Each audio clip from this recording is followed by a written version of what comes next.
dicirikan dengan tengkorak yang lebar dan rahang yang kuat, dengan lubang hidung yang terletak di sisi moncongnya. Lidahnya bercabang seperti lidah ular yang digunakan untuk mencium bau. Habitat alaminya tersebar mulai dari Afrika, Asia, dan Australia. Sementara di benua Amerika, kadal ini berstatus spesies invasif. Saat ini ada sekitar 80 spesies varanid dengan gaya hidup yang beragam tergantung spesiesnya. Ada yang terestrial, arboreal, hingga semi-akuatik. Dari semua varanid atau kadal monitor, komodo satu-satunya yang masih aktif berburu mamalia besar seperti kerbau, rusa, dan kambing. Sementara yang lainnya hanya berburu mangsa kecil, bahkan telur dan bangkai. Dulunya, air liur komodo yang penuh bakteri dianggap sebagai senjata untuk melumpuhkan mangsanya. Namun, temuan terbaru menunjukkan adanya kelenjar bisa pada komodo.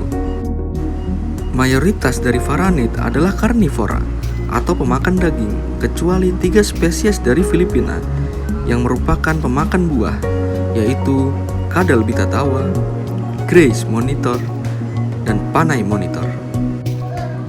Dari bukti fosil hingga studi genetik menunjukkan bahwa varanid sudah ada sejak zaman dinosaurus pada periode Kapur. Namun, anggapan bahwa komodo adalah kadal purba raksasa dari zaman dinosaurus adalah salah, karena komodo belum muncul pada zaman dinosaurus. Fosil tertua dari komodo berasal dari Pliocene, 5,3 sampai 1,8 juta tahun yang lalu, jauh setelah dinosaurus punah.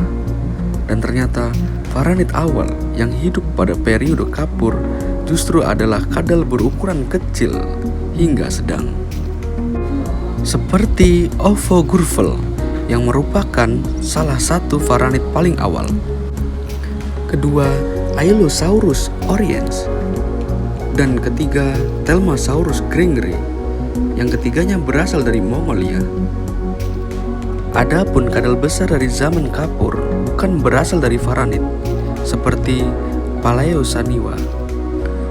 Mereka tidak termasuk dalam famili varanid dan hanya berbagi nenek moyang lebih jauh dan kelompok Angwimorpha. Kadal varanid besar baru muncul dalam catatan fosil pada kala Eosen dengan ditemukannya genus Saniwa.